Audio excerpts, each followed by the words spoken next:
যারা যারা বলতেছেন যে ব্যাংকে টাকা পাঠাইতে, ব্যাংকে টাকা পাঠাইলে কত যে ঝামেলা এখন বর্তমানে, তারা এই ভিডিওটা দেখেন, তারপর বলতেছি। ভাই দেখেন, আমি আজকে 2 দিন হয়েছে রবিবারে টাকা ছাড়ছি। ঠিক আছে, এই দেখেন ব্যাংকের রসিদটা, 1 লক্ষ টাকা ছাড়ছি।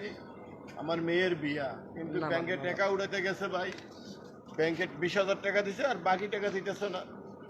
এখন আমার মেয়ের এত বড় একটা আমার বিপদের সময়, আমার মেয়ের বিয়ে, আমি মানুষ খাওয়াবো এবং কিছু সামান টামান কিনবো মেয়ের বিয়ের অনুষ্ঠানে করার জন্য, কিন্তু আমার টাকা ব্যাংকে দিতেছে না। আপনারা যে টাকা ছাড়বেন ভাই, খুব সাবধানে ছাড়বেন। টাকা আমার মতন বিপদে পড়েন না, টাকা চাই রাখি ওই ব্যাংকে। ওই দেখেন, আমি রেজিস্ট্রিতে দেখেন, যারা আরব কান্ট্রিতে থাকেন দেখবেন, তারা বুঝবেন এটা। ঠিক আছে ভাই, কি কম উঠে ভাই। দেখেন, এ প্রবাসী ভাইটা নিজের রক্ত পানি করে টাকা জমাইয়া মেয়ের বিয়ের জন্য টাকা পাঠাইছে, 1 লাখ টাকা। আর ব্যাংকে গিয়ে পাইছে ওর পরিবারের 20,000 টাকা। তা আমার উত্তরটা দেন যে ওর মেয়ের বিয়েটা কেমনে হবে, হয় কি করে সম্ভব?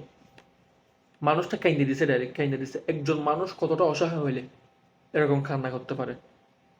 পুরুষ মানুষ কতটা অসহায় হইলে এভাবে কান্না করতে পারে, একবার ভেবে দেখেন। আর আপনারা বলতেছেন সোনার বাংলাদেশ নাকি রাজাকারে ভরে গেছে। যারা আসার রাজাকার, হেতারা কইছে হেতারা নাকি মুক্তিযোদ্ধা।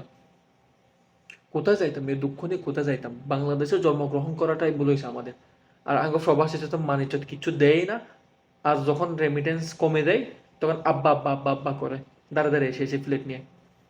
এই তোদের মতো কুলাঙ্গাস যারা আছে এখন ক্ষমতায়, তারা যদি আর কয়েক বছর বাংলাদেশের ক্ষমতায় থাকে, তাহলে বাংলাদেশ যতটুকু বাকি আছে অতটুকুই বিক্রি হয়ে যাবে।